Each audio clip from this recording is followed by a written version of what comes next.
Season's greetings, folks. Back with another holiday reaction, and we're back with more Johnny Mathis, as you can see, times 3. But yes, I did mention that I was pretty sure I had 2 copies of the CD. I think one I got later because I thought I had lost the first one, and then the first one reappeared. I did at some point also get a vinyl copy. There was a while where I was trying to get some of the classic albums, not just of holiday music, but of punk albums I had heard since the 90s on CD. There was a number of synth pop albums that I was trying to get on vinyl, so I wasn't able to acquire them all at the time, but one of the ones I did get my hands on was a copy of Johnny Mathis's Merry Christmas. And yes, we're going to listen to his version of White Christmas. I've listened to a number of different performances of this classic carol. I think Johnny's is sweet and tender and beautiful, like most of his singing, certainly on these holiday albums. I did want to mention a big shout out to Kim also, not only for sharing a lot of holiday music, but she shared a different compilation from Johnny Mathis with me, and she's mentioned a couple times that his version of Let It Snow is fantastic, so I'm going to try to do that one before Christmas, or certainly by Christmas. In any case, let's give it a listen. This is from Johnny Mathis's Merry Christmas album with Percy Faith and his orchestra, his version of White Christmas.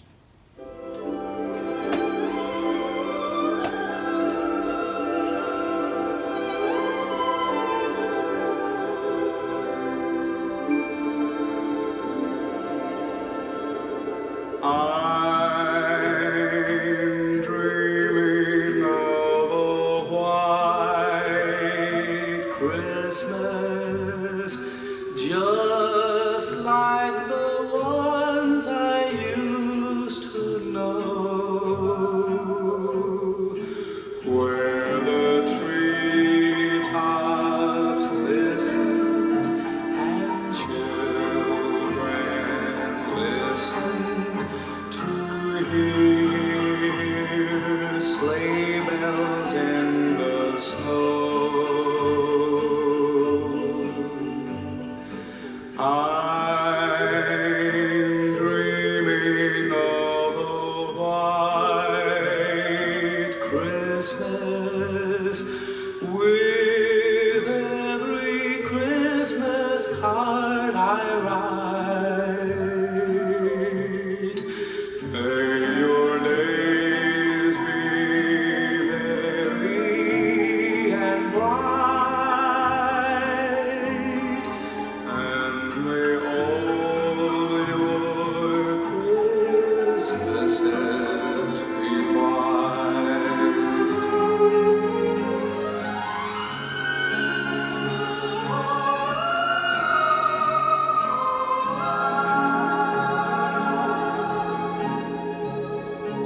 I'm dreaming of a white Christmas, just like the ones I used to know,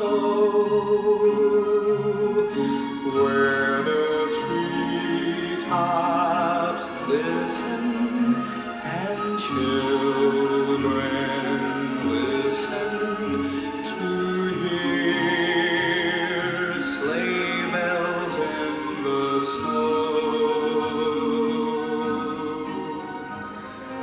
I'm dreaming of a white Christmas, with every Christmas card I write. May your days be merry and bright, and may all your Christmases be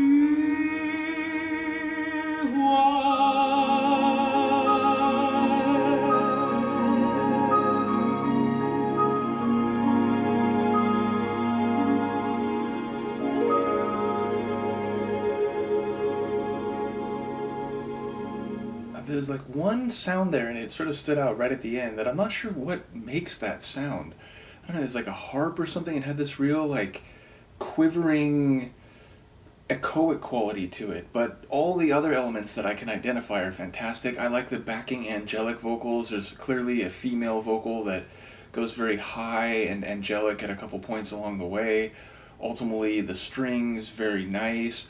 I wonder if there's xylophone. There's something, it might even have been like plucked violins. I'm not quite sure what those were, but either way, the sort of tender melody touches are fantastic. Of course, we have the sleigh bells both just before and during the line that children are seeing if they can hear the sleigh bells in the snow.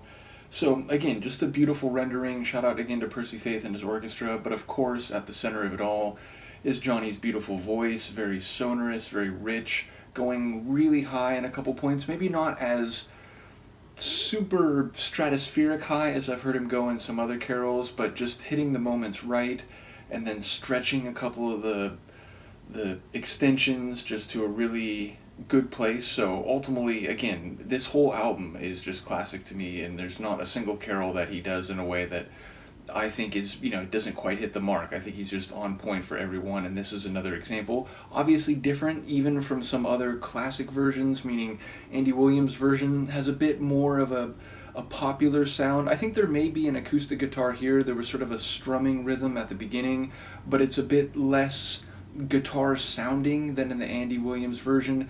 Bing has his vocal delivery is a bit more of like a stage crooner, whereas this feels just more silvery, as I often describe Johnny's voice. So again, I like both of those other versions. I like, I recently was reminded of Erasure's version, and of course Bad Religion does a version, and there's any number of versions I've yet to react to, but because of my own personal history, this is the way it should sound, so to speak, which I get it. It just depends on who you heard sing it first or what type of Christmas carol you like, but this is like home base for me, and then other versions can be very good, but it's like how different are they from this type of performance, which of course, as I said, I think of because this was one of the main holiday CDs I grew up with. So again, shout out to Johnny. Let me know what you think. Happy holidays, and I will see you next time. Peace.